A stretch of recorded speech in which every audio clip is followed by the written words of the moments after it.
अभी 1-2 मिनट में meeting start करते हैं। बाकी भी पार्टिसिपेंट्स आ जाएं।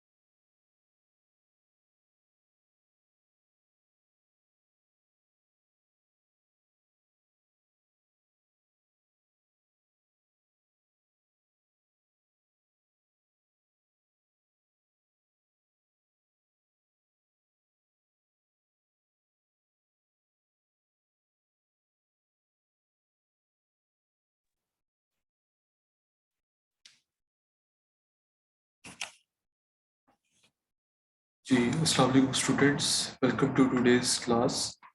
और आज की क्लास में हम पढ़ेंगे एथिक्स के जो हमारे लास्ट 2 टॉपिक्स हैं, रॉल्स ओरिजिनल पोजीशन और उसके बाद हॉब्स का सोशल कॉन्ट्रैक्ट थ्योरी। ठीक है, so without further ado let's start.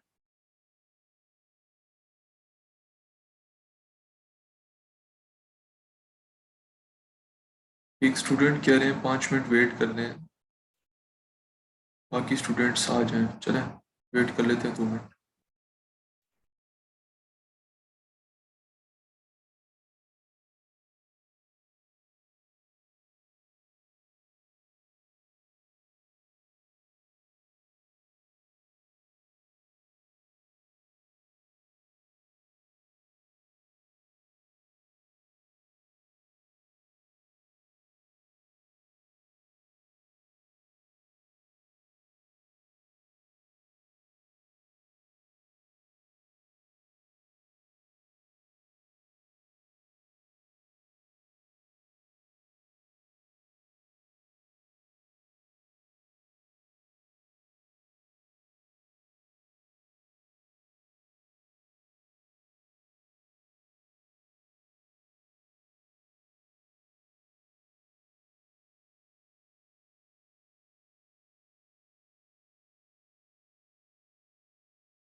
Ji let's start. मुझे लगता है मेजॉरिटी ऑफ स्टूडेंट्स आ गए। तो अस्सलाम वालेकुम everybody, welcome to today's class. आज की क्लास में हम लास्ट टू टॉपिक्स करेंगे एथिक्स के जो हमारे रहते हैं। उनमें पहला टॉपिक है जॉन रॉल्स ओरिजिनल पोजीशन, और उसके बाद जो टॉपिक है वो है हॉब्स की सोशल कॉन्ट्रैक्ट थ्योरी। ठीक है, तो लेट्स स्टार्ट।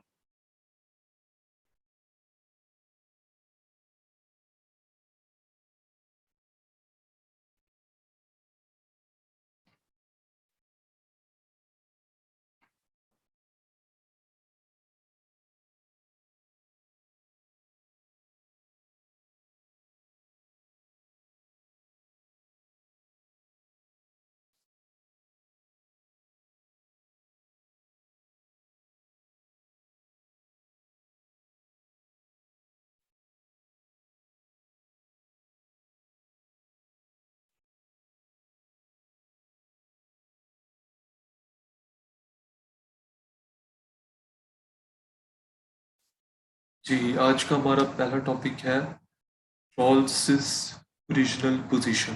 ठीक है। अच्छा, जैसा कि हमारा पैटर्न है, पहले हम सिलेबस को देखते हैं।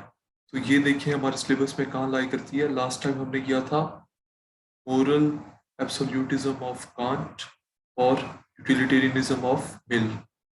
आज हम करेंगे सोशल कॉन्ट्रैक्ट थ्योरी। पहले हम रॉल्स को देखेंगे और फिर हॉब्स को। ठीक है। इसके ऊपर क्वेश्चन क्या आया हुआ है? इसके ऊपर क्वेश्चन ये आया हुआ है कि critically evaluate Rawls notion of original position. ये रॉल्स का जो नोशन है ओरिजिनल पोजीशन का, उसको इवैल्यूएट करें। पहले उसका जो नोशन है ओरिजिनल पोजीशन का वो देखेंगे, उसके बाद हम उसकी क्रिटिकल एनालिसिस करेंगे और उसके बाद उसका एक हम कंक्लूजन दे देंगे। सबसे पहले जैसे कि हम हर क्लास में बात करते हैं कि इंट्रोडक्शन, इसी तरह आपने भी रोमन लेटर्स के साथ ही नंबर 1 और इंट्रोडक्शन लिखना है। उसके नीचे 2-3 लाइनें रॉल्स के बारे में कि Rawls is famous for his theory of original position, and he also visited um, Bill Clinton during his presidency in the White House, or he is one of the greatest modern political scientists या philosophers in the world। इस तरह की आप 2-3 बातें Rawls के बारे में एक इंट्रोडक्शन आप दे देंगे। उसके बाद features of Rawls original position, कि इसकी क्या फीचर्स हैं। सबसे पहली बात कि need for principles of justice. Rawls ने कहा था कि प्रिंसिपल्स ऑफ जस्टिस की जरूरत है। वो कैसे? Rawls says that to create a just society और form of government, people first need to agree on the principles of justice. वो कहता था अगर आपने जस्ट सोसाइटी क्रिएट करनी है या एक जस्ट फॉर्म ऑफ गवर्नमेंट आपने क्रिएट करनी है, तो उसके लिए आपको पहले ज़रूरी है कि आप अग्री कर दें जो प्रिंसिपल्स ऑफ जस्टिस हैं उनके ऊपर, कि अगर हमने एक जस्ट सोसाइटी बनानी है तो उसमें प्रिंसिपल्स ऑफ जस्टिस क्या होंगे। ठीक है। Which he thinks are the principles which free and rational persons concerned to further their own interests would agree to in a position of liberty and equality। कि उसने कहा ये क्या होंगे प्रिंसिपल्स ऑफ जस्टिस, ये क्या होंगे। उसने कहा कि वो प्रिंसिपल्स हैं जो फ्री और रैशनल पर्सन वो कंसर्न होंगे इन प्रिंसिपल्स के साथ। क्यों? To further their own interest. ठीक है। वो ऐसे ये प्रिंसिपल्स होंगे कि जिनके साथ फ्री और रैशनल पर्सन अग्री करेंगे to further their own interest. In a position of liberty and equality. शर्त यह है कि वो एक लिबर्टी और इक्वालिटी की पोजीशन में हो पहले, ठीक है, और फिर वो डिटरमिन करें कि क्या हमारे प्रिंसिपल्स ऑफ जस्टिस होंगे जो हमारे सेल्फ इंटरेस्ट को फर्दर कर सकेंगे, ठीक है। तो पहली बात कि उसने कहा कि जस्ट सोसाइटी बनाने के लिए आपको प्रिंसिपल्स ऑफ जस्टिस की जरूरत है।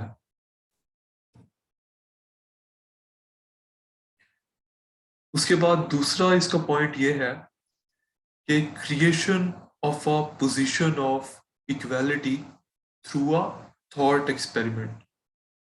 उसने कहा कि ये देखें, इसने पहले यहाँ पे बात की कि people first need to agree on the principles of justice which he thinks are the principles which free and rational persons concerned to further their own interests would agree to।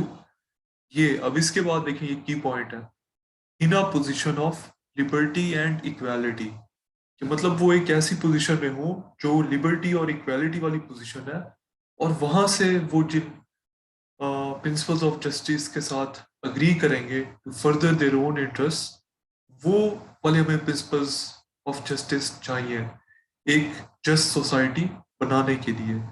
तो उसने कहा था कि in a position of liberty and equality से वो principles लोग अखज करेंगे। तो उसने कहा कि ये जो position of liberty and equality है, ये कैसे आएगी? ये ऑलरेडी तो है नहीं दुनिया में। दुनिया में देखें इनइक्वालिटीज हैं, 100 तरह की इनइक्वालिटीज हैं। आप देखें फाइनेंशियल, जिसको क्लास इनइक्वालिटीज कहते हैं, वो है। उसके अलावा रेशियल इनइक्वालिटीज हैं, जेंडर इनइक्वालिटीज हैं, एथनिक इनइक्वालिटीज हैं। तो ऑलरेडी दुनिया में बहुत ज़्यादा इनइक्वालिटीज हैं। तो रॉल्स ने कहा था कि जो आपके प्रिंसिपल्स ऑफ जस्टिस हैं, वो एक प्रिंसिपल ऑफ, एक पोजीशन ऑफ इक्वालिटी से आएंगे।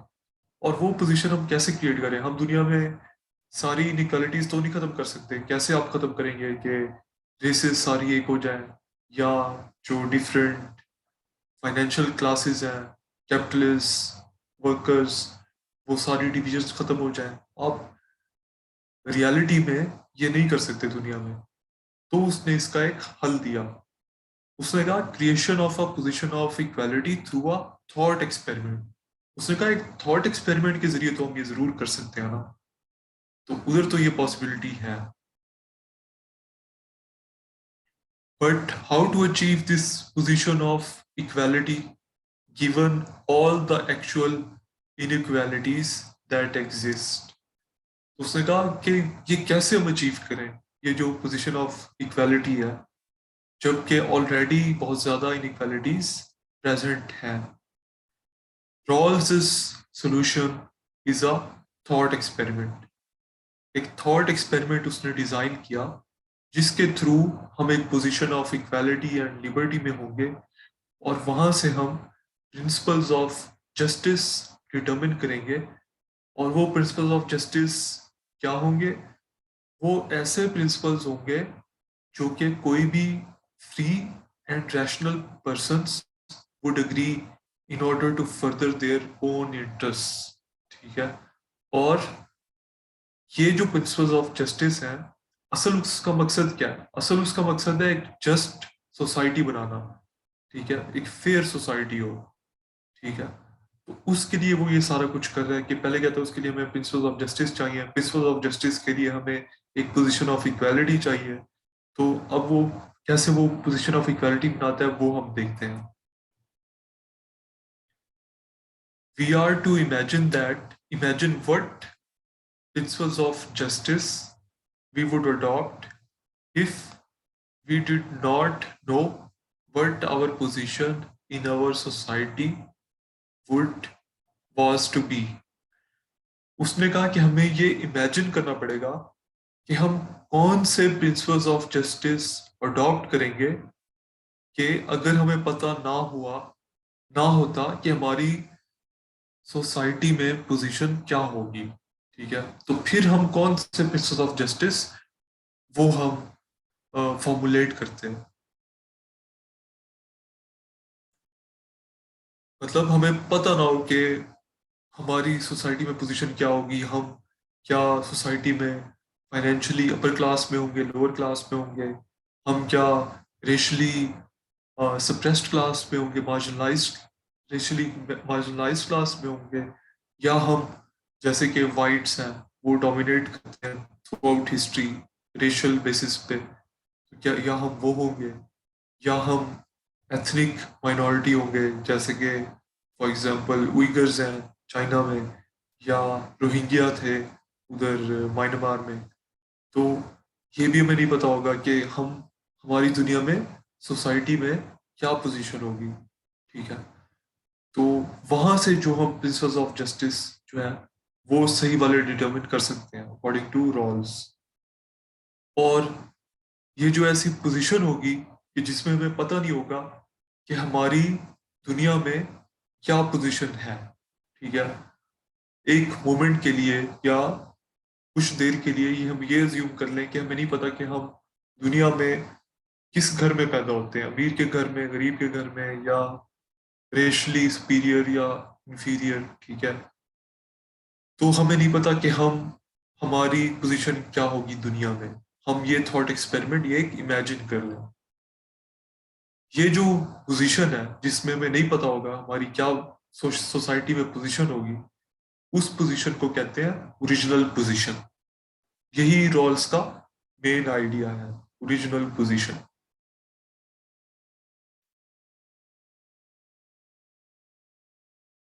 के बाद अच्छा, ये मैं क्वेश्चंस आपके ये एक दफा हो जाए लेक्चर, फिर आपके इसके बाद जैसे कि हमारा पैटर्न है फिर क्वेश्चंस आपके लेंगे।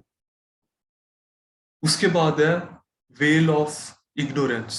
ठीक है, वी डू नॉट नो। उसने कहा कि हम जब ओरिजिनल पोजीशन में होंगे, अब हमें नहीं पता कि हमारी सोसाइटी में क्या पोजीशन होगी, तो अब उसने इसको एक तशबीह दी, एक analogy the with well of ignorance, कि हमारे ऊपर एक नकाब आ जाएगा जहालत का।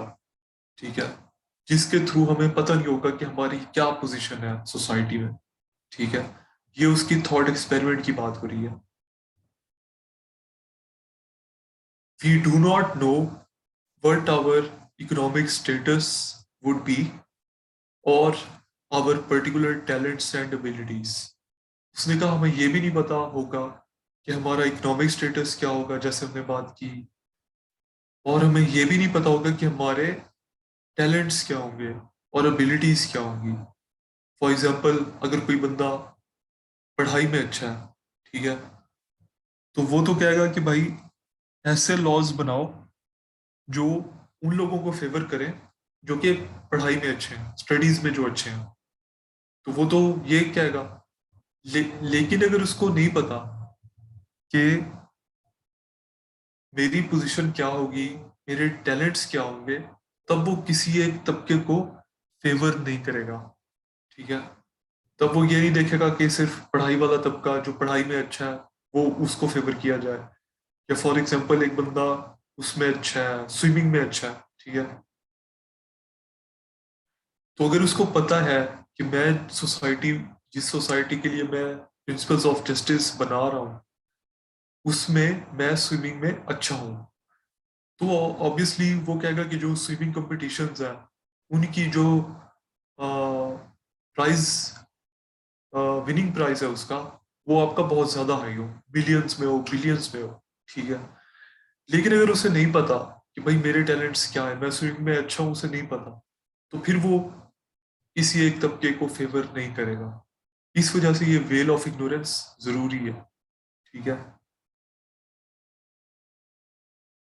We do not even know what our desires would B.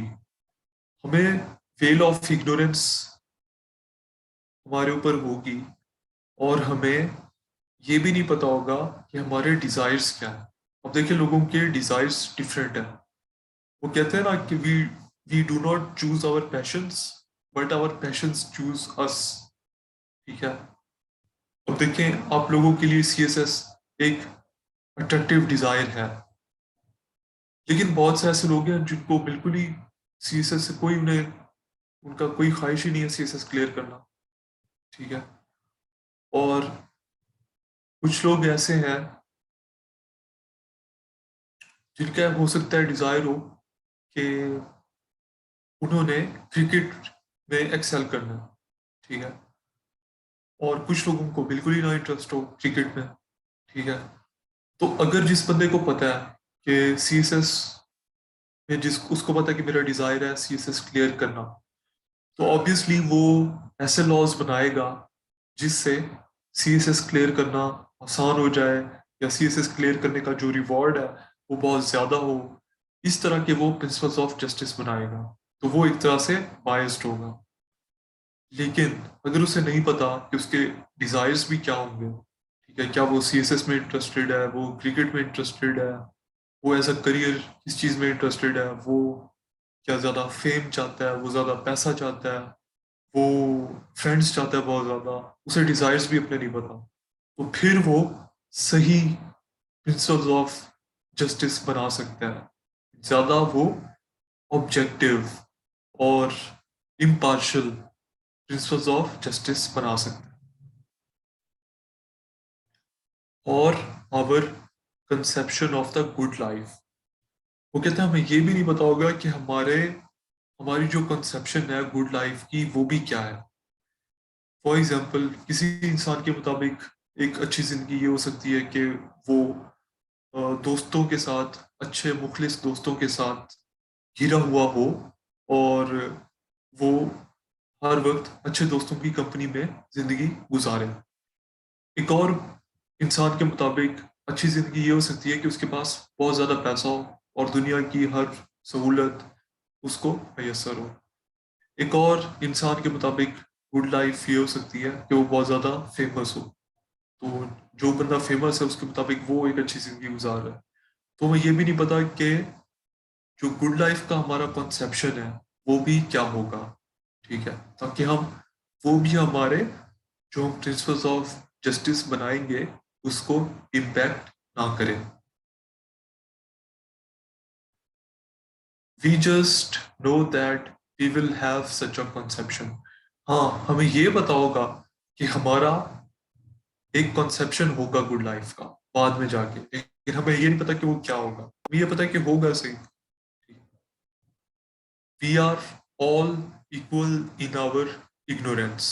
हम सारे अपनी इग्नोरेंस में बराबर होंगे, ठीक है। किसी को भी नहीं पता होगा इन चीज़ों के बारे में कि उसके डिजायर्स क्या है, उसका कॉन्सेप्शन ऑफ गुड लाइफ क्या है, उसका इकोनॉमिक स्टेटस क्या होगा सोसाइटी में, और उसके पर्टिकुलर टैलेंट्स एबिलिटीज क्या होंगे, किसी को भी नहीं पता होगा। क्योंकि अगर किसी को पता है तो ऑब्वियसली फिर तो फेयर ना हुआ। The so called well of ignorance, इस सारे को, जो हमें नहीं पता इन चीजों के बारे में, इन सारी चीजों को कहते हैं वेल ऑफ इग्नोरेंस, ठीक है। और ओरिजिनल पोजीशन के लिए ये वेल ऑफ इग्नोरेंस जरूरी है, वरना हम वहां से fair principles of justice determine नहीं कर सकते। ये देखिए, अब इसको थोड़ा सा अगर रिव्यू करें तो we are to imagine what principles of justice we would adopt if we did not know what our position in our society was to be। ठीक है, जब हमें नहीं पता कि हमारी क्या पोजीशन होगी, उस पोजीशन को कहते हैं original position. The position in which we don't know what our status in society, our abilities, etc. will be, that is called original position। और ओरिजिनल पोजीशन में आपके ऊपर एक वेल ऑफ इग्नोरेंस होती है, एक जहालत का नकाब होता है, ठीक है। रॉल्स ने कहा कि हम जब ऐसी पोजीशन में होंगे तब हमारे ऊपर हम दो प्रिंसिपल्स ऐसे हैं जिनके साथ हम अग्री कर जाएंगे। वो क्या है दो प्रिंसिपल्स? उसने देखे, उसका मकसद यही है कि मैं ऐसे प्रिंसिपल्स ऑफ जस्टिस ढूंढूं। क्यों ढूंढूं मैं ऐसे प्रिंसिपल्स ऑफ जस्टिस? क्योंकि मैं एक जस्ट सोसाइटी चाहता हूं, ठीक है। Rawls argues that in these conditions we would agree to two basic principles। The first is the basic liberty principle. सबसे पहले उसने कहा कि हम बेसिक लिबर्टी प्रिंसिपल के साथ अग्री करेंगे। ठीक है, अब ये बेसिक लिबर्टी प्रिंसिपल क्या है? which says that each person is to have an equal right to the most extensive basic liberty। उसको राइट होगा, हर पर्सन को इक्वल राइट होगा to the most extensive basic liberty. जितना भी ज्यादा उसे लिबर्टी मिल सकती है ना एक इंसान को, उसे उस लिबर्टी का हक होगा हर इंसान को, compatible with a similar liberty for others. शर्त यह है कि उसकी जो लिबर्टी है वो बाकियों की भी लिबर्टीज के साथ कंपैटिबल हो। ठीक है, फॉर एग्जाम्पल आप एक लिबर्टी दे दें फ्रीडम ऑफ स्पीच, लेकिन अगर आप फ्रीडम ऑफ स्पीच को मिसयूज करेंगे, ठीक है, लोगों के सेंटिमेंट्स को हर्ट करने के लिए, तो ऑब्वियसली ये लोगों का जो एक और उनकी लिबर्टी है कि their right to be respected, तो ये उसके खिलाफ जाएगा, उसके साथ ये कंपैटिबल नहीं होगा। ठीक है, तो हम उसको थोड़ा लिमिट कर देंगे, हम कहेंगे yes we will allow freedom of speech, लेकिन इसके ऊपर ये कंडीशंस है कि किसी के रिस्पेक्ट हर्ट ना हो, सेंटिमेंट्स हर्ट ना हो, एटसेट्रा एटसेट्रा। ठीक है, तो उसने कहा कि ऐसी ये बेसिक लिबर्टी प्रिंसिपल होगा कि हर इंसान को ऐसी लिबर्टीज अलाउ कर दी जाएंगी बशर्ते का वो लिबर्टीज दूसरों की लिबर्टीज को वायलेट ना करें, उनके साथ इनकम्पैटिबल ना हो। ठीक है, he is thinking of such things as freedom of expression and association, freedom to vote and run for office, freedom from arbitrary arrest। ठीक है, वही बात जो हमने डिस्कस की वो इस तरह की फ्रीडम्स को ही देख रहा है, like freedom of expression, freedom of association, freedom to vote. अब देखिए फ्रीडम टू वोट हर इंसान को हासिल है, ये किसी लिबर्टी किसी और लिबर्टी के साथ इनकम्पैटिबल है नहीं, प्रोवाइडेड ये सबको ये लिबर्टी दी जाए कि you have the freedom to vote. ठीक है, ये उसने पहला उसका ये प्रिंसिपल था, पहला principle of justice in order to establish a just society. दूसरा उसका क्या प्रिंसिपल था? Principle of justice in order to establish a just society. The second principle is the difference principle. दूसरा प्रिंसिपल उसका डिफरेंस प्रिंसिपल है, which says that social and economic inequalities are only to be permitted providing that they are attached to positions open to all। उसने कहा कि inequalities जो है ना, ये सिर्फ तब अलाउ होनी चाहिए, सिर्फ और सिर्फ तब कि अगर वो ऐसी पोजीशंस के साथ अटैच्ड है, इनइक्वालिटीज जो पोजीशंस सबके लिए ओपन है। फॉर एग्जांपल आपकी सीएसएस है, अब ऑब्वियसली जो बंदा एक सीएसएस क्लियर कर जाता है तो उसे सोशल स्टेटस उसे थोड़ा ज्यादा मिल जाता है, तो इनइक्वालिटी तो क्रिएट हो गई। लेकिन क्या CSS examination open for all है? यस, हर कोई इसमें अप्लाई कर सकता है।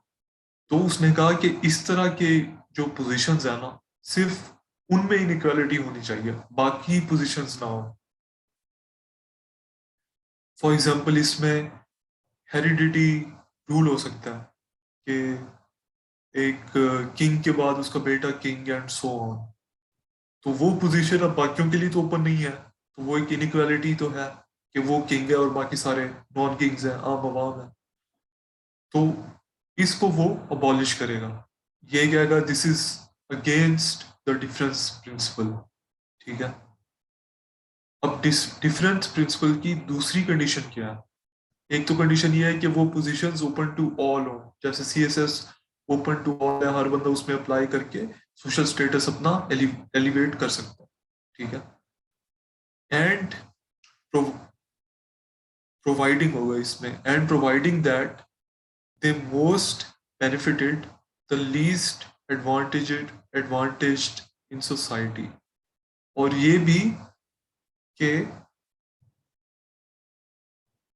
वो पोजीशंस ऐसी हो जो लीस्ट एडवांटेज्ड को सबसे ज्यादा फायदा पहुंचाए। अब अगेन इसके ऊपर आपके CSS एग्जाम की एग्जांपल डायरेक्टली अप्लाई होती है। जैसा कि आप देखें, क्या ये आपका CSS exam least advantaged in society को बेनिफिट करता है मोस्ट? यस, करता है। अब देखें, माइनॉरिटीज के लिए स्पेशल कोटा होता है। इस साल मेरा एक बैचमेट है, किसी का 50th कॉमन का, राजिंदर, और वो पुलिस सर्विस में उसकी एलिवेशन हो गई है। तो माइनॉरिटीज का भी कोटा अवेलेबल है, जो हमारी निगलेक्टेड एरियाज ऑफ सोसाइटी हैं, उनको ज्यादा बेनिफिट किया जाता है, उनको ज्यादा एक leg up in the system देने की कोशिश की जाती है। इसी तरह आप देखें, वुमेन का भी कोटा है, ठीक है। तो वुमेन भी, they are less advantaged as compare to man, तो उनको भी फायदा, कोटा उनको दिया जाता है। उसके अलावा आप देखें, आज़ाद जम्मू कश्मीर, गिलगित बल्तिस्तान, बलूचिस्तान, KP, सिंध रूरल, इनका भी स्पेशल कोटा होता है, ताकि ये जो निगलेक्टेड एरियाज हैं, इनको भी ज्यादा हेल्प की जाए कि ये ज्यादा आसानी से इन पोजीशंस ऑफ स्टेटस में आ जाए, ठीक है। तो उसने कहा कि ये भी होना चाहिए डिफरेंस प्रिंसिपल, कि ये जो पोजीशंस हैं, अगर इनइक्वालिटी की पोजीशंस हैं, तो उनको सबके लिए पहली बात ओपन फॉर ऑल होना चाहिए, और दूसरी बात, वो पोजीशंस ऐसी होनी चाहिए जो लीस्ट बेनिफिटेड इन सोसाइटी को मोस्ट फायदा पहुंचाएं, ठीक है, लीस्ट एडवांटेज को मोस्ट बेनिफिट करें।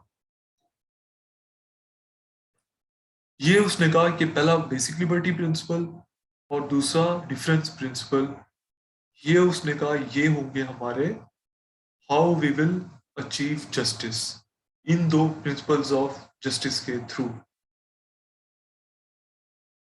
अब ये हो गया इसका रॉल्स की ओरिजिनल पोजीशन है क्या।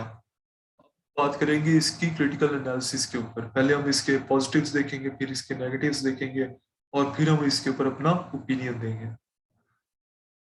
पहले हम देखते हैं इसके नेगेटिव्स, इसके ऊपर क्रिटिसिजम्स क्या है।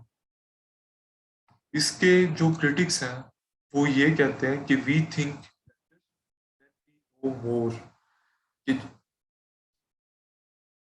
इसके क्रिटिक्स कहते हैं कि रॉल्स तो कहता है कि भाई एक ओरिजिनल पोजीशन हो, और उस ओरिजिनल पोजीशन में हमारे ऊपर एक वेल ऑफ इग्नोरेंस हो, जिसमें हमें नहीं पता कि हमारी सोसाइटी में पोजीशन क्या होगी, ठीक है। और उसने कहा कि रॉल्स तो ये कहता है, लेकिन हम सोचते तो अच्छा तब है, we think better when we know more. कोई भी अगर आपने डिसीजन करना है, अगर आपको उसके बारे में मालूमात है, तो ऑब्वियसली आप एक बेटर डिसीजन कर सकते हैं।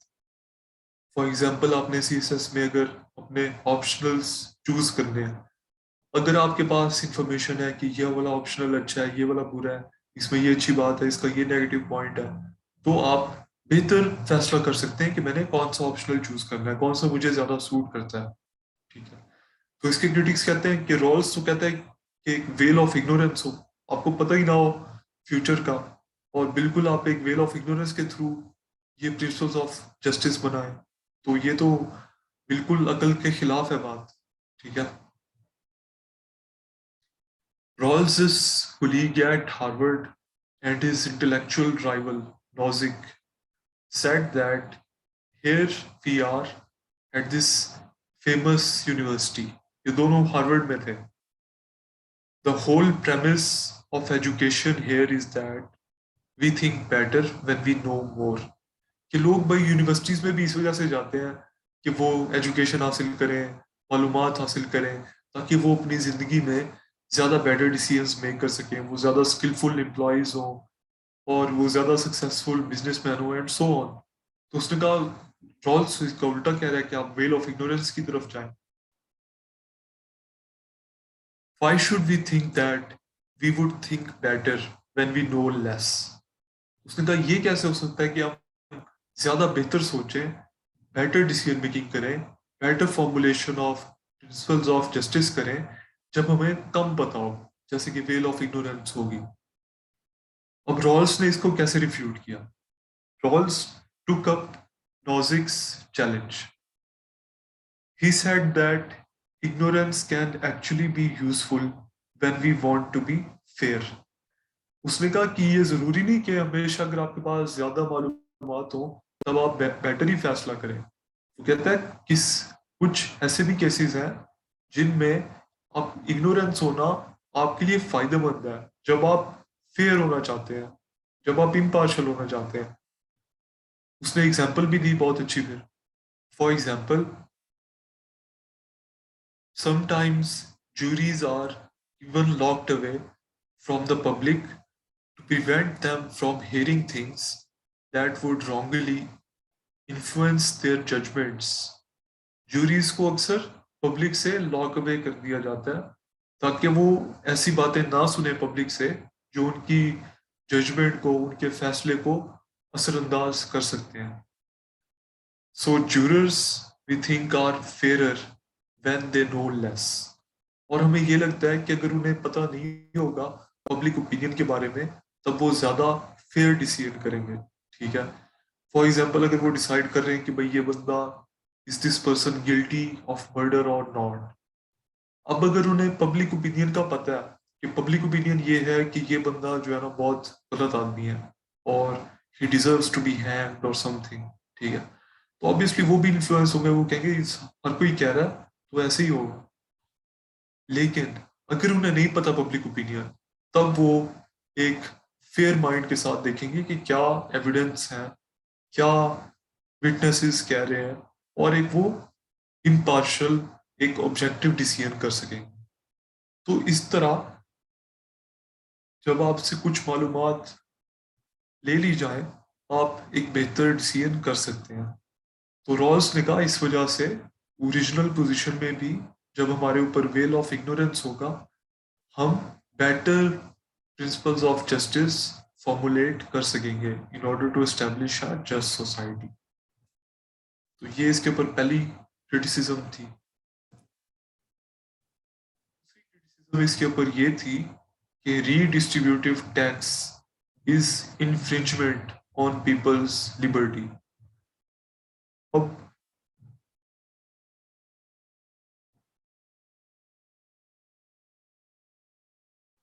रॉल्स ये भी कहता था कि एक रीडिस्ट्रीब्यूटिव टैक्स हो जिसमें जो बहुत ज्यादा अमीर तबका है उनकी दौलत के ऊपर टैक्स लगाया जाए और वहां से वो रीडिस्ट्रीब्यूट किया जाए जो कि बिल्कुल गरीब तबका है उसमें रीडिस्ट्रीब्यूटिव टैक्स होना चाहिए।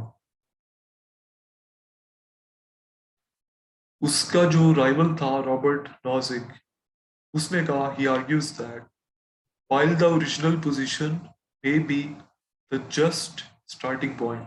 उसने कहा चलो ये मान लेते हैं कि ओरिजिनल पोजीशन एक जस्ट या एक फेयर स्टार्टिंग पॉइंट है। Any inequalities derived from that distribution by means of free exchange are equally just। उसने कहा कि ठीक है हम ओरिजिनल पोजीशन से स्टार्ट करते हैं, हम प्रिंसिपल्स ऑफ जस्टिस भी डिटरमिन कर लेते हैं, उसके बाद सोसाइटी कंटिन्यू करती है।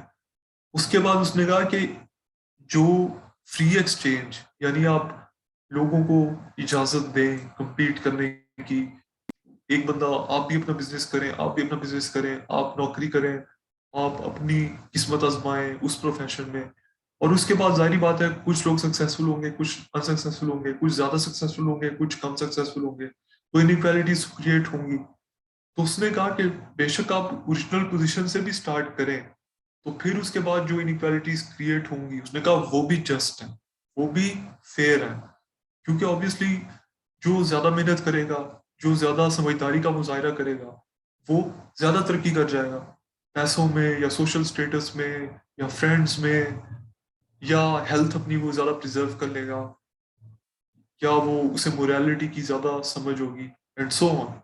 ठीक है, तो उसने कहा वो जो इनइक्वालिटीज है वो भी तो फेयर है। वो लोगों ने, अब एक बंदा अगर ज्यादा मेहनत कर रहा है और वो ज्यादा समझदारी से भी काम ले रहा है, तो उसका क्या कसूर है कि भाई वो भी एक बंदा जो कुछ भी नहीं कर रहा उसी की तरह वो भी सफर करता है। ठीक है, तो वो तो अनफेयर होगा। जबकि जो इनइक्वालिटीज क्रिएट होंगी वो फेयर होगी कि ठीक है, जिसने मेहनत की है वो कर रहा है तरक्की। And just that any redistributive tax is an infringement on people's liberty. तो उसने कहा कि ठीक है, अब कुछ लोग अपनी मेहनत और समझबूझ के बलबूते के ऊपर तरक्की कर गया, फॉर एग्जाम्पल वो फाइनेंशियल तरक्की कर गया और वो बहुत ज्यादा रिच हो गया, जबकि उनके जो साथ और लोग थे वो लेजी थे, मेहनत उन्होंने नहीं की और उन्होंने ज्यादा अपनी अकल भी इस्तेमाल नहीं की, तो वो पीछे रह गए, वो गरीब तबके में रह गया। ठीक है, तो उसने कहा कि अब अगर हम ये टैक्स इम्पोज करेंगे लोगों के ऊपर के जो अब ज्यादा रिच हो गए हैं, ठीक है, उनसे दौलत लेके वापस जो जो रिच नहीं हुए उनको दे दी जाए, तो उसने कहा ये भी तो उनकी लिबर्टी के ऊपर इंफ्रिंजमेंट है, जो रिच पीपल है उनकी लिबर्टी के ऊपर इंफ्रिंजमेंट है, जो ये रीडिस्ट्रीब्यूटिव टैक्स है। तो उसने कहा ये भी तो अनफेयर है। ठीक है, तो ये दूसरी क्रिटिसिज्म थी। उसके बाद तीसरी क्रिटिसिज्म ये थी कि unsuitable extreme risk aversion by benefiting the least advantage. Robert Nozick ने कहा कि ये जो रॉल्स ने कहा था कि पोजीशंस ओपन होनी चाहिए इनइक्वालिटी की, लेकिन उनको लीस्ट एडवांटेज्ड इन सोसाइटी को मोस्ट बेनिफिट करना चाहिए। तो उसने कहा ये रॉल्स बहुत ज्यादा रिस्क अवर्जन कर रहा है। ठीक है, और ये अनसूटेबल है इस तरह की कि आप लीस्ट एडवांटेज को सबसे ज्यादा बेनिफिट करें। He also argues that Rawls's application of the Maximin rule to the original position, Maximin rule यही कि benefiting the least advantaged most, to the original position is risk aversion taken to its extreme। वो कहता है Rawls ये कुछ ज्यादा ही safe play कर रहा है and is therefore unsuitable even to those behind the veil of ignorance। उसने कहा therefore ये unsuitable है veil of ignorance के जो पीछे हैं उनके लिए भी। Some critics have argued that people in the original position should not be risk averse, कि जो ओरिजिनल पोजीशन में जो लोग हैं जब उनके ऊपर वेल ऑफ इग्नोरेंस है तब वो रिस्क अवर्स इतने ना हो जितना रॉल्स कह रहा है, leading them to adopt the help principle. वो कहते हैं ये मैक्सिमम रूल जो था, जो कि कहता था कि आप लीस्ट एडवांटेज को मोस्ट बेनिफिट करें, उसके बजाय आप हेल्प प्रिंसिपल अप्लाई करें। वो क्या है? Help someone if your help is worth more to them than it is to you. ठीक है, आप तब लोगों की हेल्प करें जब अगर आप उनकी हेल्प करें तो उनके लिए ज्यादा उनको फायदा होगा, उनकी ज्यादा प्रॉब्लम सॉल्व होगी या हैप्पीनेस कॉज होगी, बजाय के आप अगर खुद अपनी हेल्प करें तो आपकी कॉज होगी, रादर देन मैक्सिमम। ये जो उसने बात की थी रॉल्स ने बेनिफिटिंग द लीस्ट एडवांटेज वाली, इसकी बजाय आप हेल्प प्रिंसिपल फॉलो करें। उसके बाद डी, इसका पॉइंट क्या है, number 4, impossible to completely present beliefs. इसके क्रिटिक्स ने ये भी कहा कि रॉल्स जो कहता है कि वेल ऑफ इग्नोरेंस आ जाए और आपको कुछ भी ना पता हो, तो ये उन्होंने कहा ये इम्पॉसिबल, ये हो ही नहीं सकता। कि कैसे हो सकता है कि आप बिल्कुल ही लोगों की सारी मेमोरी वाइप आउट कर दें या उनके सारे बिलीव्स ओपिनियंस खत्म कर दें, ये हो ही नहीं सकता। Also, Rawls's notion of the veil of ignorance can be criticized by pointing out that it is impossible for an individual to completely prescind from her beliefs and convictions, as it is instead it is required by Rawls's thought experiment। जो वो चाहता है ना कि बिल्कुल ही अपने आप beliefs, opinions, knowledge memories भूल जाए, वो हो ही नहीं सकता। तो ये प्रैक्टिकल नहीं है। मतलब प्रैक्टिकल वाला हमारा अगला पॉइंट है, ये impossible to completely present beliefs. अब अगला, इसकी प्रैक्टिकल एप्लीकेशन भी बहुत कम है। Do Rawls's view have real practical traction? Was there value in a work that asks us to imagine ourselves as rational beings stripped of all context? अब ये ये तो हमारे लिए इम्पॉसिबल है कि हम अपने बिलीफ सारे प्रिसेंट कर सकें। तो क्या ये रॉल्स का जो नोशन था ओरिजिनल पोजीशन का, क्या इसका कोई फायदा भी है, या ये कुछ भी नहीं था, ऐसी फजूल था? It applies little in social contexts of our democratic societies. ये वाकई ये बहुत कम अप्लाई होता है सोशल कॉन्टेक्स्ट में हमारे डेमोक्रेटिक सोसाइटीज के। तो ये भी इसका एक नेगेटिव पॉइंट है। अब हम इसके पॉजिटिव पॉइंट्स की बात करेंगे। पॉजिटिव पॉइंट इसका एक ये है कि ये कोर्ट रूम्स में यूज होता है। However, it is practically applicable mainly in courts and Rawls is often quoted in courtrooms. ये कोर्ट्स में यूज होता है, ठीक है। और रॉल्स को कोर्ट भी किया जाता है कि जैसे फॉर एग्जांपल जज को अगर ना पता हो, और जज ज्यादा अगर फेयर होना चाहता है, तो उसको ना पता हो कि पब्लिक ओपिनियन क्या है उसके बारे में, या वो जज उस जो बंदा कटहरे में खड़ा है, जो एक्यूज्ड है, उसको पर्सनली ना जानता हो। ऑब्वियसली अगर वो पर्सनली जानता हो, जैसे फॉर एग्जांपल उसका कोई पुराना दोस्त हुआ, तो उसको फेवर करेगा, जाहिर बात है। तो वहां पे अक्सर रॉल्स को कोट किया जाता है कि जब जज को ना पता हो, उसका कोई जानने वाला ना हो, ठीक है, और जज को पब्लिक ओपिनियन के बारे में भी पता ना हो, तो वहां पे वो ज्यादा बेटर डिसीजंस कर सकता है। दूसरा पॉजिटिव पॉइंट ये है कि allows us to empathise with the down trodden.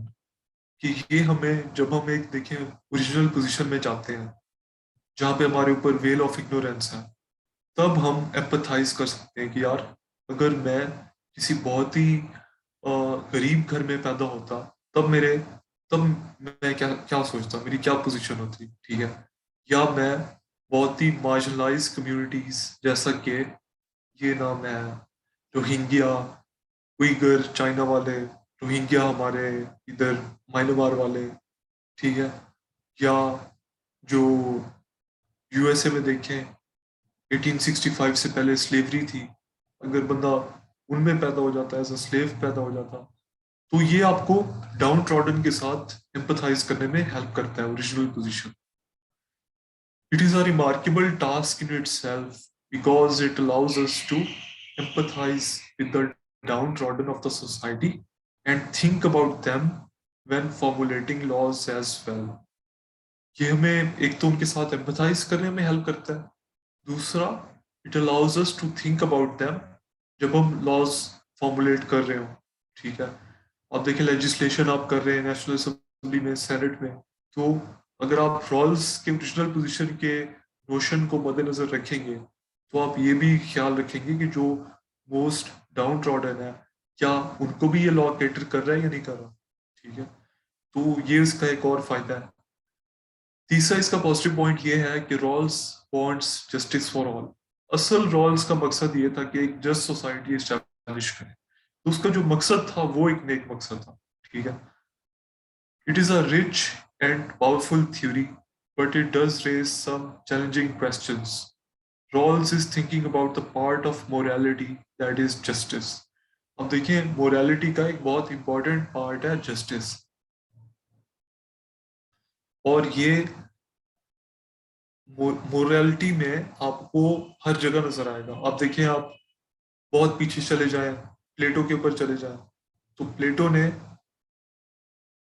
4 बातें कही थी कि जो 4 वर्च्यूज हैं मोस्ट इंपॉर्टेंट, उनमें था विजडम, टेम्परेंस, क्या मतलब एक लिमिट में रह के खाएं पिए और ये इस तरह की चीजें एंजॉय करें, टेम्परेंस, उसके बाद करेज, और चौथा था जस्टिस, ठीक है। तो मोरालिटी का ये प्लेटो का भी बहुत इंपॉर्टेंट पार्ट था।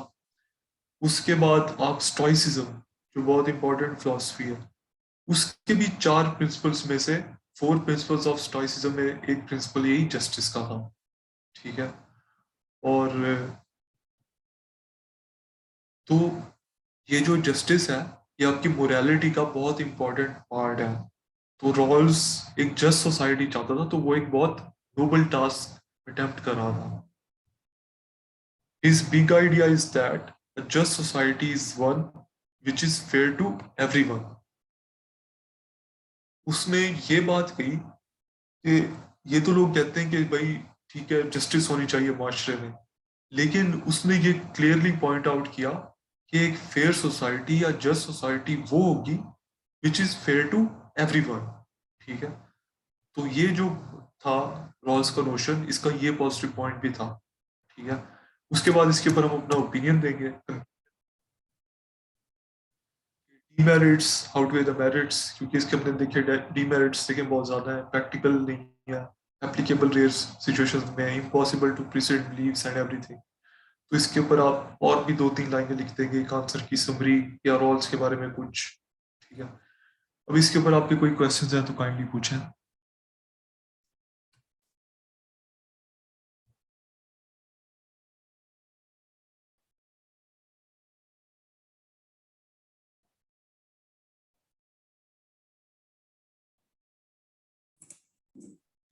अस्सलाम वालेकुम सर। वालेकुम सलाम। सर बेसिकली जो शुरू में वो कंफ्यूजन ज़्यादा थी, लेकिन अब कुछ कम हो गया। लेकिन फिर भी अगर आप थोड़ी सी एक्सप्लेनेशन कर दें regarding sir this particular topic, कि जैसे कि पहले तो हम कर रहे थे कि एपिस्टेमोलॉजी में हमने नॉलेज पे बहस की और ओंटोलॉजी में रियलिटी और नेचर पे बहस की, फिर एथिक्स में हम देख रहे थे डिफरेंट टाइप्स ऑफ एथिक्स, यानी कि यूज क्या है उनकी थ्योरीज। और सर ये पर्टिकुलरली एथिक्स से ज्यादा कुछ यानी कि एक पॉलिटिकल सिनेरियो टाइप थ्योरी लग रही है। तो ये बेसिकली है क्या, इसका थोड़ा सा बैकग्राउंड बता दें कि ये किस डोमेन में आती है। और सेकेंडली सर ये जो इसने कहा था कि अगर से ये एप्लीकेबल नहीं है लेकिन थॉट एक्सपेरिमेंट में हम इसको एप्लीकेबल कर सकते हैं, तो बेसिकली ये खुद भी इस बात को कह रहा है कि ये एप्लीकेबल नहीं है और ये सिर्फ एक थ्योरेटिकल बात है। तो इस पे थोड़ा सा बता दें। ठीक हो गया। पहली बात देखें, अब किसी भी चीज को हम स्ट्रिक्टली सेपरेट नहीं कर सकते कि ये पॉलिटिकल है। ठीक है। अब इसका मोरालिटी के साथ कोई ताल्लुक नहीं है, हम ऐसा नहीं कह सकते। देखिए इसकी, ठीक है, पॉलिटिकल डायमेंशन भी है कि आप कर रहे हैं लॉज फॉर्मुलेट करेंगे, लॉज आप पॉलिटिकल पावर में जाके ही आप फॉर्मुलेट कर सकते हैं। ठीक है। Yes sir. लेकिन इसकी मोरल डायमेंशन भी है, जैसे कि हमने देखा कि वो बात करता है जस्टिस की, एक जस्ट सोसाइटी की। और जस्टिस मोरालिटी का या एथिक्स का एक इम्पॉर्टेंट कंपोनेंट है। ठीक है। तो इस यस सर। तरह एथिक्स से रिलेट करता है। Okay sir. और सेकेंडली सर ये खुद इस बात को कर रहे हैं एग्री के that's not practically applicable thought experiment में जब बात करते हैं। बिल्कुल, वो खुद भी कह रहा है कि इनइक्वालिटीज अब रिमूव तो नहीं की जा सकती, लेकिन उसने कहा कि थॉट एक्सपेरिमेंट किया जा सकता है। तो इसके क्रिटिक्स ने कहा कि थॉट एक्सपेरिमेंट में भी आपके पास आपकी माइंड में मेमोरीज तो हैं, आपके बायसेस, आपके ओपिनियंस तो हैं।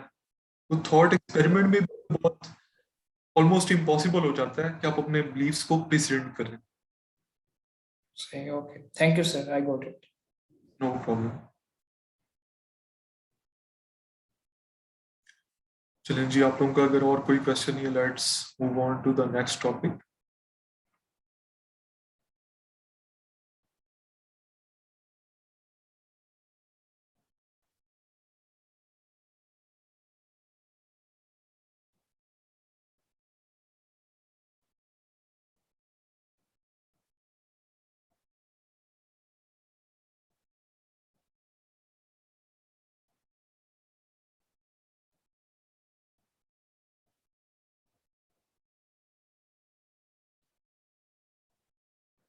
हमारा नेक्स्ट टॉपिक है हॉब्स सोशल कॉन्ट्रैक्ट।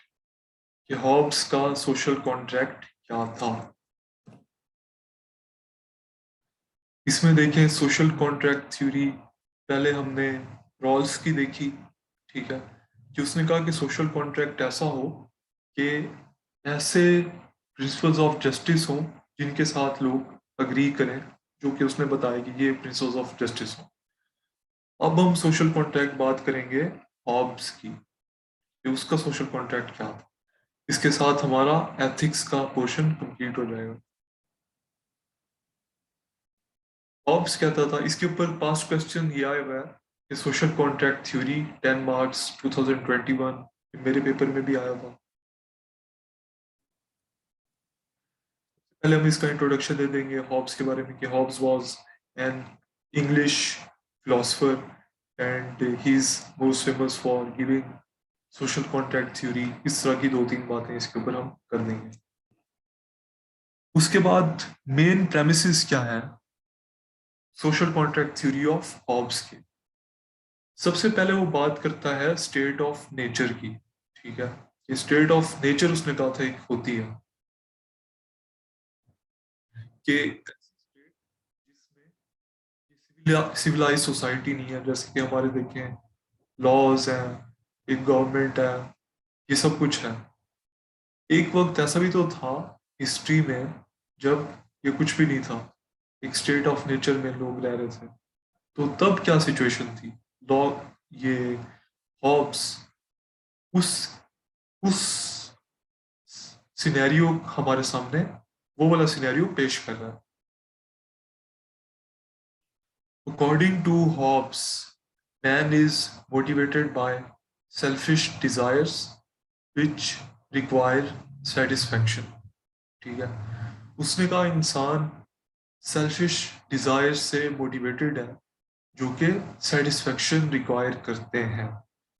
तो ये देखें, ये बेसिकली बात कर रहा है जो हमने पढ़ा था साइकोलॉजिकल इगोइज्म। साइकोलॉजिकल इगोइज्म भी यही कहती थी ना कि इंसान सिर्फ और सिर्फ जो काम भी करता है अपने सेल्फ इंटरेस्ट के लिए ही करता है। तो हॉब्स बेसिकली वो वाली बात कर रहा है। उसके बाद उसने कहा कि अब पहली बात ये कि इंसान अपने सेल्फिश डिजायर्स की वजह से मोटिवेटेड है। फिर उसने कहा व्हेन मैन हर्ड टुगेदर, जब इंसान इकट्ठे होते हैं, conflicts will break out among them in an effort to satisfy their desires at the expense of others। उसने कहा कि जब भी लोग इकट्ठे होंगे उनके दरमियान कॉन्फ्लिक्ट्स ब्रेकआउट करेंगे। क्यों? क्योंकि उनके डिजायर्स कुछ और हैं, दूसरों के डिजायर्स कुछ और हैं। वो कोशिश करेंगे कि at the expense of others desires उनके डिजायर्स, उनके अपने डिजायर्स सेटिस्फाई हों। ठीक है, फॉर एग्जाम्पल एक बंदे के पास वो है, ज्यादा उसके पास मवेशी उसके पास ज्यादा है, एनिमल्स, डोमेस्टिकेटेड एनिमल्स उसके पास ज्यादा है, काउस बुफलोज ज्यादा है। अब एक और बंदे का भी दिल है कि मेरे पास हो ज्यादा, तो वो हॉब्स कहता है कि वो जाके उसको मतलब मार के उसे खींच लेगा या चोरी कर लेगा इस तरह से, ताकि वो अपने डिजायर से सेटिस्फाई करे at the expense of others desires. तो उसने कहा स्टेट ऑफ नेचर में ऐसा होगा जब लॉलेस सोसाइटी होगी। ये हमारी जो मॉडर्न सोसाइटी है जिसमें लॉज है, कानून है, जब इस तरह का कुछ भी नहीं था, तब क्या था। Hobbes called it as life in the state of nature. उसने कहा ये जो लाइफ है ना, ये है life in the state of nature, मतलब एक कुदरती तौर पे इंसान की क्या वो होगी life. Hobbes summed it up as life in the state of nature is solitary, poor, nasty, brutish and short। मतलब उसने कहा कि ये बिल्कुल एक तनहा किस्म की जिंदगी होगी। पुअर, नेस्टी, मतलब हर कोई एक दूसरे से लड़ रहा है, नेस्टी, ब्रूटिश, लोग जानवरों की तरह बिहेव कर रहे हैं, शॉर्ट, ऑब्वियसली हर वक्त अगर लड़ाइयाँ हो रही हैं तो लाइफ विल बी शॉर्ट, कत्ल शत्ल हो जाएंगे इस तरह से। तो उसने ये उसका एक life in the state of nature का ये एक उसने खाका खींचा। The development society is a way of ending the war of each against all. उसने कहा ये जो मॉडर्न सोसाइटी है जिसमें हमारे लॉज हैं, उसने कहा ये असल में इस वजह से है कि हम ये जो war of each against all है, जो कि हर कोई अपने डिजायर सेटिस्फाई करना चाहता है at the expense of others, इनको खत्म करने के लिए ये हमारे पास जो मॉडर्न डेवलपमेंट सोसाइटी है वो इस वजह से है, to end the war of each against all man must therefore reach a compromise। उसने कहा ये जो war of each against all है ना, इसको खत्म करने के लिए इंसानों को आपस में एक कंप्रोमाइज रीच करना पड़ेगा। In order to achieve peace, एक पीस अचीव करने के लिए they must give up the attempt to satisfy their desires. Peace अचीव करने के लिए उनको अपने डिजायर्स सेटिस्फाई करने की अटेम्प्ट गिव अप करनी पड़ेगी। कि कोई चाहता है मेरे पास ज्यादा पैसा हो, कोई चाहता है स्टेटस हो, एटसेट्रा, ये उनको गिव अप करना पड़ेगा। ठीक है, क्यों? क्योंकि ताकि सोसाइटी में पीस आ सके। वरना तो हर वक्त उसने कहा कि ये स्टेट होगी कि war of each against all, और कॉन्फ्लिक्ट्स हर वक्त हो रहे हैं, solitary, poor, नेस्टी, British and short, इस तरह की एक क्योटिक लाइफ होगी। तो उसने कहा इससे बचने के लिए इंसान अपने ये सारे परसूट्स गिव अप कर दे, कि कोई आपने वो नहीं करना, अपने डिजायर सेटिस्फाई नहीं करने, सिर्फ और सिर्फ आपने कानून की एक आपने कॉम्प्रोमाइज रीच करना है बस। ठीक है, अब वो कॉम्प्रोमाइज क्या होगा? उस कॉम्प्रोमाइज को कहते हैं सोशल कॉन्ट्रैक्ट। तो हॉब्स का सोशल कॉन्ट्रैक्ट क्या था? consists of an agreement between men to abide by a certain set of rules। ये एक एग्रीमेंट है। उसने कहा कि लोगों ने फिर एक ये एग्रीमेंट किया कि वो एक सर्टेन सेट ऑफ रूल्स से अबाइड करेंगे। But Hobbes points out that laws are effective if and only if they are enforced.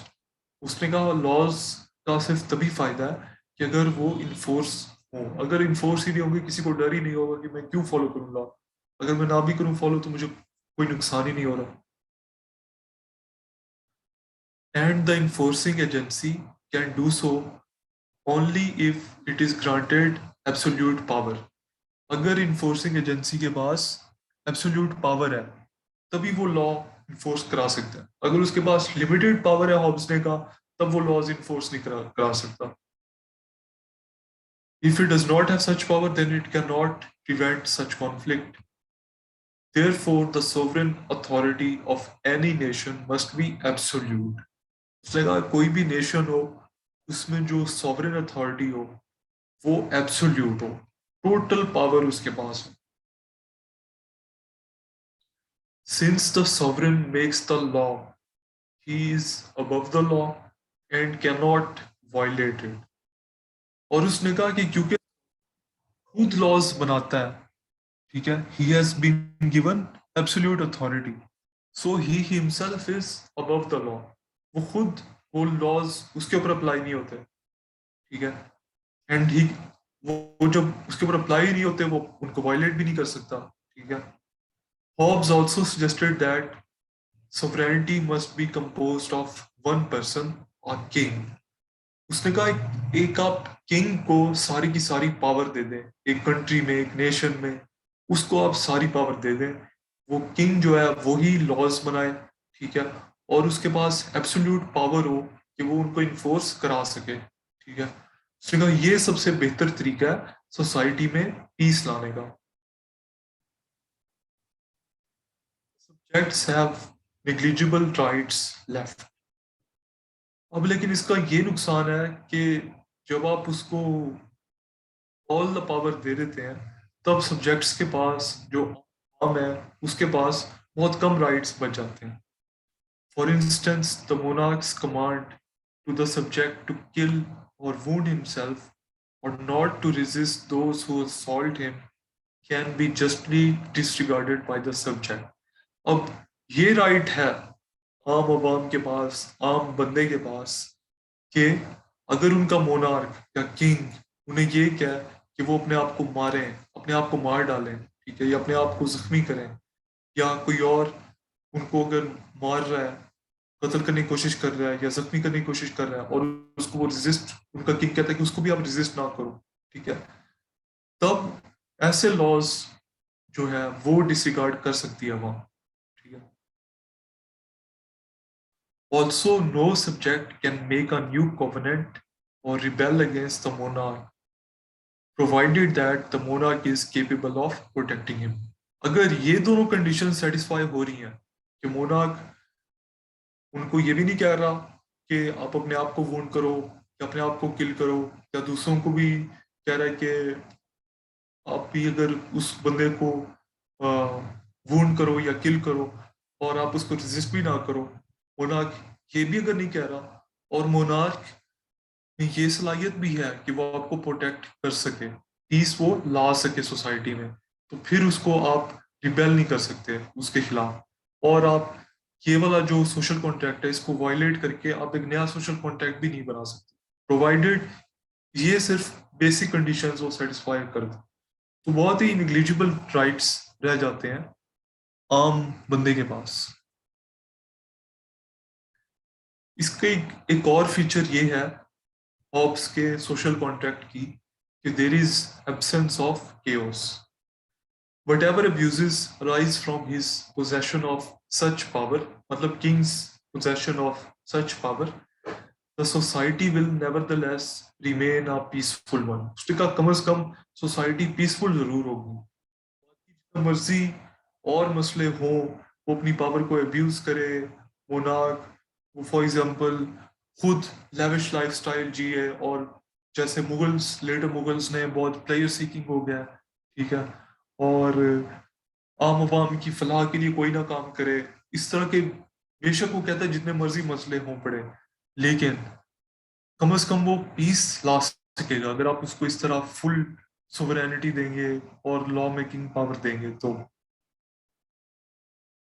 And hence the abuses of such power are to be preferred to living in chaos। उसने कहा कम से कम chaos से तो फिर भी better होगा कि वो खुद बेशक लेविशली रहे, जैसे मर्जी करे, ठीक है, आम बंदे का ज्यादा ख्याल ना करे फाइनेंशियली फॉर एग्जांपल, लेकिन वो कहता फिर भी chaos में रहने से तो बेहतर है कि जैसे हर वक्त हर इंसान के आपस में एक लड़ाई हर वक्त चल रही है, ठीक है, और लाइफ जैसे उसने कहा life in the state of nature is solitary poor nasty brutish and short, कम से कम आप उससे तो बच रहे हैं, ठीक है। तो ये उसकी बात थी कि इसमें एब्सेंस ऑफ केओस होगा। अब इसके ऊपर क्रिटिसिज्म क्या है? सबसे पहले इसके ऊपर क्रिटिसिज्म है एक हिस्टोरिकल पॉइंट ऑफ व्यू से। Some philosophers have interpreted Hobbes as giving a historical account of the origin of society। कुछ philosophers ने कहा कि हॉब्स ऐसे बात कर रहा है जैसे वो एक हिस्टोरिकल पर्सपेक्टिव दे रहा हो कि पास्ट में ऐसे होता था, स्टेट ऑफ नेचर में ऐसे हुआ करता था कि भाई life in the state of nature was solitary poor nasty brutish and short, war of each against all, ठीक है। तो हॉब्स ये बात करता है। तो उन्होंने कहा कि in this case the theory may be attacked on the grounds that there is no historical evidence to support it. कहते हैं हमें तारीख में इस चीज का कोई एविडेंस नहीं मिलता कि बाकी ऐसी सोसाइटी होती थी कि जिसमें हर किसी के हर वक्त आपस में जंग चल रही है, ठीक है, और life solitary poor nasty brutish and short है, इसका हमें कोई एविडेंस नहीं मिलता। तो ये उसके ऊपर एक क्रिटिसिज्म है कि ये तो बेसिक उसका जो प्रेमिस है वो ही उसका कमजोर है, उसका कोई एविडेंस ही नहीं है। दूसरी इसके ऊपर क्रिटिसिज्म है साइकोलॉजिकल पर्सपेक्टिव से। वो दो क्रिटिसिज्म्स हैं। पहली ये कि Hobbes view is that man are basically motivated by their attempt to satisfy their desires. Hobbes का व्यू ये है कि इंसान जो है they are motivated by their attempt to satisfy their desires. उसने कहा कि हर इंसान जो काम भी करता है सिर्फ अपने इंटरेस्ट के लिए करता है और वो अपने इंटरेस्ट अपने डिजायर्स सेटिस्फाई करने के लिए ही कर रहा है जो कुछ कर रहा है, जैसा कि साइकोलॉजिकल इगोइज्म कहती है। If he means it from an emotional perspective and not a rational one then it is wrong because men do have feelings of sympathy. तो अगर वो सिर्फ एक इमोशनल पर्सपेक्टिव से भी बात कर रहा है कि ये जो men are driven by their selfish desires, और वो अगर ये इस तरह कह रहा है कि इमोशनली वो ड्रिवन है सेल्फिश डिजायर्स से, तो ये बात भी गलत है क्योंकि इमोशंस आपके अल्ट्रुइस्टिक भी होते हैं, आपके पास फीलिंग्स ऑफ सिंपैथी भी होती है, आप दूसरों का दर्द आप समझ सकते हैं, ठीक है, और आप दूसरों के काम भी आते हैं। नॉर्मली लोगों का दिल करता है एटलीस्ट कोई कोई कम एक्सटेंट में, कोई ज्यादा एक्सटेंट में, लेकिन कुछ ना कुछ हर इंसान हेल्प करता है दूसरों की, ठीक है।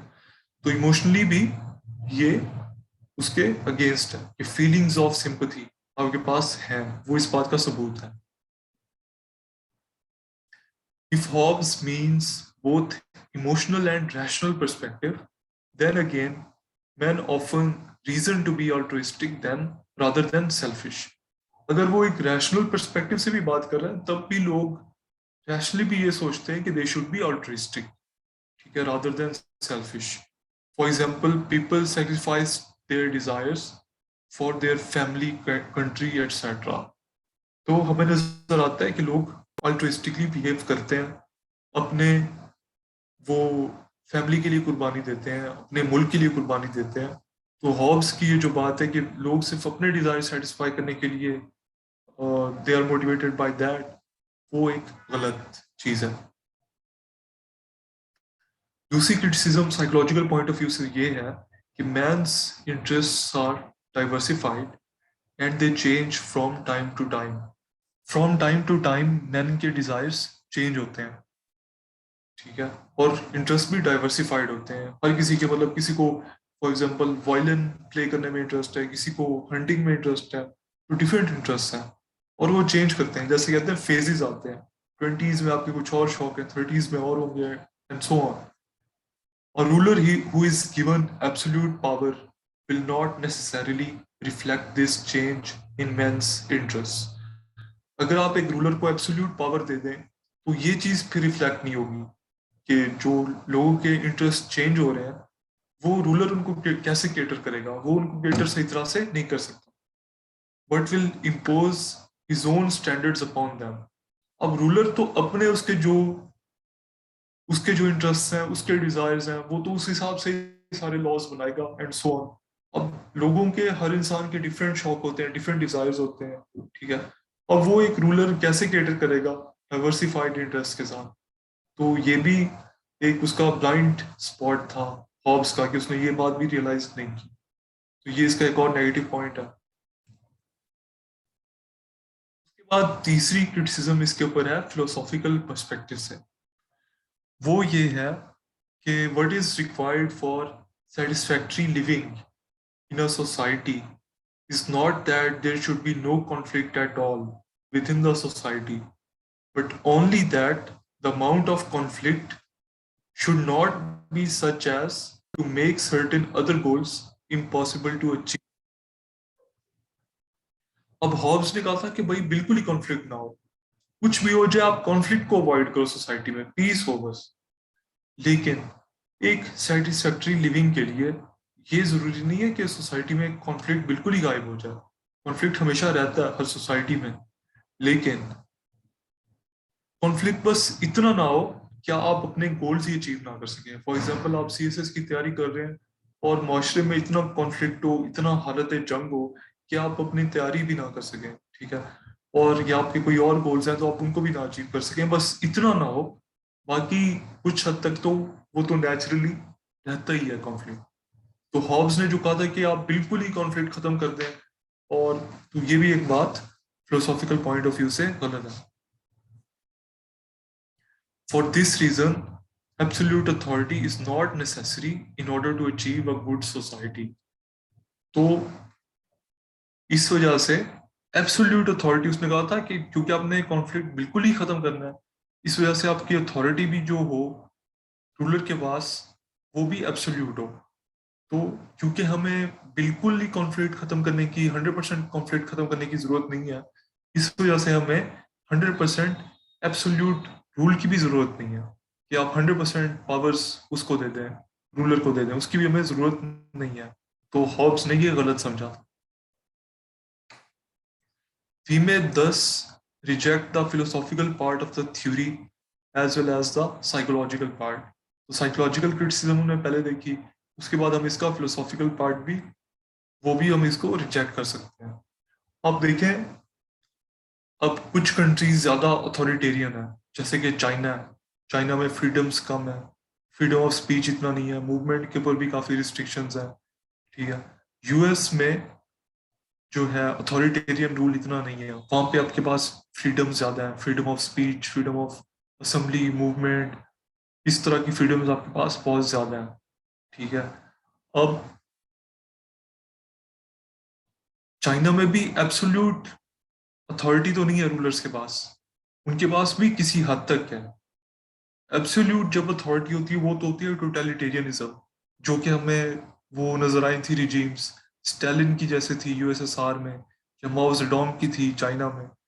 तो ऐसी जो, या हिटलर की थी उसमें जर्मनी में, टोटलिटेरियन रिजीम्स। तो उनमें तो इंसान के पास बिल्कुल ही फ्रीडम खत्म हो जाती है। ठीक है। तो हमें इतना ज्यादा उसकी जरूरत नहीं है कि आप एब्सोल्यूट अथॉरिटी दे दें रूलर को, बल्कि कुछ हद तक अथॉरिटेरियन हो, ताकि लॉ एंड ऑर्डर भी मेंटेन रहे सोसाइटी में, एक क्या कहते हैं स्टेबिलिटी भी मेंटेन रहे, बिल्कुल ही फ्री ना हो कि हर कोई बस अपना वो फॉलो कर रहा है, हार्ट्स डिजायर। लेकिन इतना एब्सोल्यूट अथॉरिटी भी ना हो जितना इसने कही थी, हॉब्स ने कही थी। अगर आप देखें, यूएस ने जैसे बहुत ज्यादा फ्रीडम्स अलाउ की, तो अब वो भी कुछ ज्यादा ही दूसरे एक्सट्रीम पे चले गया, फ्रीडम्स बहुत ज्यादा अलाउ करने वाले एक्सट्रीम पे चले गया, कि वहां पे अब देखें ड्रग्स, गन्स, क्राइम, वायलेंस, ये चीज आपको नजर आती है। ठीक है। और टोटलिटेरियन रिजीम्स जो है दूसरा एक्सट्रीम, उसकी भी हमने बात की कि उसमें तो आपके पास बिल्कुल ही फ्रीडम ही खत्म हो जाती है। जैसे स्टालिन था, माओ जेडोंग, वो तो इवन कहता था कि उसके इर्द गिर्द जो लोग हैं वो कपड़े भी बिल्कुल माओ जेडोंग जैसे ही पहने। उनके पास ये भी फ्रीडम नहीं थी कि they could choose their own clothes differently. ठीक है। लेकिन इनका एक कंप्रोमाइज भी फाइंड किया जा सकता है कि इतना ज्यादा फ्री सोसाइटी भी ना हो और इतना ज्यादा एब्सोल्यूट भी ना हो। मेरे ख्याल से, जो कि एक्सपर्ट्स भी कहते हैं, पॉलिटिकल साइंटिस्ट वगैरह, कि सिंगापुर का जो मॉडल है, जो ली कुआन यू ने फाउंड किया, वो एक हमारे पास एक अच्छा एक बैलेंस है सिंगापुर के अपने सर्कमस्टांसिस के हिसाब से, कि वो अथॉरिटेरियन भी है। ठीक है। काफी सख्ती भी है वहां पे कि आप रूल्स को आपको फॉलो करना पड़ता है, लेकिन वो इतना भी नहीं कि बिल्कुल ही आपको कोई भी आज़ादी ना हो। लेकिन ये हर कंट्री के लिए डिफरेंट कर होता है, और हर सोसाइटी के हिसाब से ये डिफरेंट होता है। तो सिंगापुर के हिसाब से वो सही है।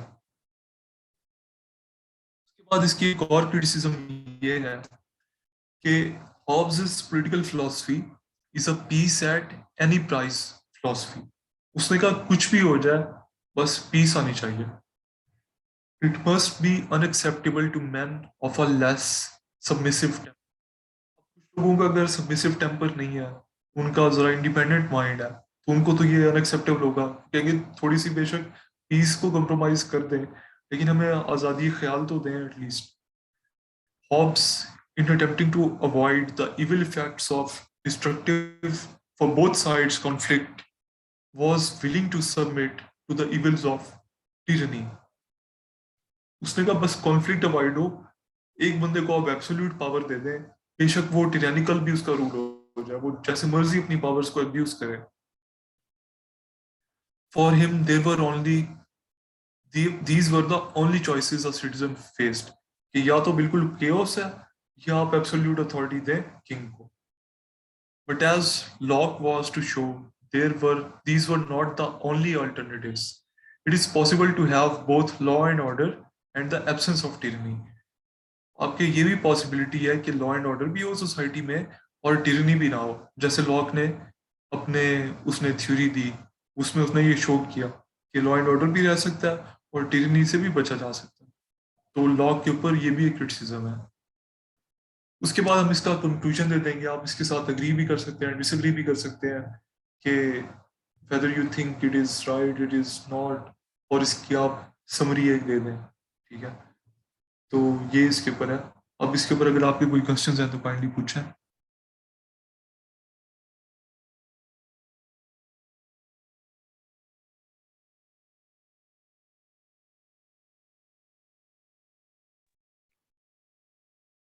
अस्सलाम वालेकुम सर। सर जो हमने क्वेश्चन लिखना है 10 मार्क्स का, तो सर उसके अंदर हमने कितना कंटेंट डालना है? यार देखें 20 मार्क्स क्वेश्चन के लिए आइडियली आपके 8 साइड्स होनी चाहिए, ठीक है। तो अगर आप 10 के ऊपर डिवाइड करें तो आपके 4 साइड्स बनती हैं, ठीक है।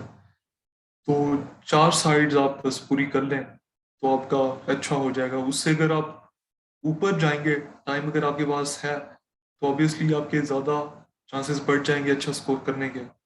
लेकिन वो फिर दूसरे आंसर से आपका टाइम कट होगा। तो 4 साइड्स एक अच्छा एस्टिमेट है। सर इसमें हम क्रिटिसिज्म भी लिखेंगे फिर, अगर 4 पेजेस का है तो सर ज्यादा नहीं हो जाएगा कंटेंट? ये बिल्कुल ज़्यादा हो जाएगा। तो आप इसको थोड़ा बैलेंस कर सकते हैं। जैसे अगर 20 मार्क्स का भी आ जाए तो ये आपका, उसके ऊपर ये आप लिख लेंगे आराम से। लेकिन यस अगर सर। का आए तो वहां पे आपको थोड़ा सा इसको मोल्ड करना पड़ेगा। अब देखिए, अगर सिर्फ हम इसकी प्रेमिसेस लिख दें 10 मार्क्स के क्वेश्चन में तो वो इतना अच्छा नहीं लगता। लेकिन अगर हम इसकी सिर्फ क्रिटिसिज्म भी लिख दें वो भी अच्छा नहीं लगता। तो मेरे ख्याल में अगर 10 मार्क्स का क्वेश्चन है और आपको टाइम की कमी है तो आप प्रेमिसेस ये सारी लिखते हैं कि लेकिन 4 प्रेमिसेस हैं ABCD, ये आप लिखते हैं क्योंकि ये सारी इंपॉर्टेंट है और इसके बगैर उसका सोशल कॉन्ट्रैक्ट कंप्लीट नहीं होता। और देखिए क्वेश्चन भी आया हुआ है कि short note social contract theory, उसकी क्रिटिकल एनालिसिस के ऊपर नहीं आया हुआ है सच, ठीक है। तो आप ये 4 प्रेमिसेस उसकी जरूर लिखें। फिर अगर आपके पास टाइम बचता है तो आप 1 या 2 क्रिटिसिजम्स दे दें बस। तो ये आपका एक अच्छा 10 मार्क्स का बैलेंस बन जाएगा। Yes sir, thank you sir.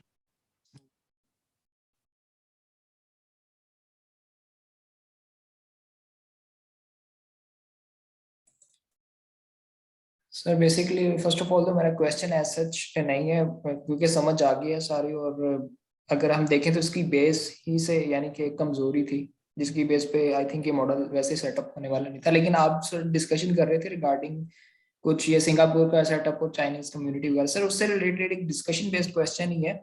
Sir आपको लगता है वैसे कि लाइक डेमोक्रेसी को भी हमने आजमा के देख लिया, उसमें सर एक बेसिक फ्लॉ आ जाता है कि लाइक 1 वोट फॉर 1 पीपल, और उसमें हम डिवीजन नहीं करते कि who is the educated one और कौन एजुकेटेड नहीं है।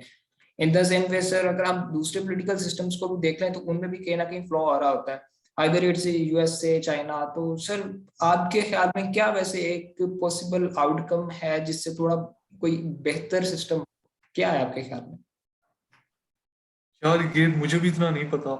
अब देखें, जब 1990 या 91 में कोलैप्स हुआ सोवियत यूनियन, तो यस उसके सर। बाद जो एक बहुत बड़ा पॉलिटिकल साइंटिस्ट है, क्या नाम है उसका, फ्रांसिस फुकुयामा, ओकेयामा। Yes sir. बिल्कुल, उसने बुक लिखी द एंड ऑफ हिस्ट्री, कि बस यस ये एंड है। और उसने कहा कि जो वेस्टर्न लिबरल डेमोक्रेसी है ये अब बेस्ट फॉर्म ऑफ गवर्नमेंट है, और बस this is the best possible form of government, end of story. इसके ऊपर अब कोई दो राय नहीं है। लेकिन हमने देखा है कि डेमोक्रेसी ये थर्ड वर्ल्ड कंट्रीज में इतना अच्छा वर्क नहीं करती। जैसे आप देखें पाकिस्तान, बांग्लादेश, ठीक है, यस सर।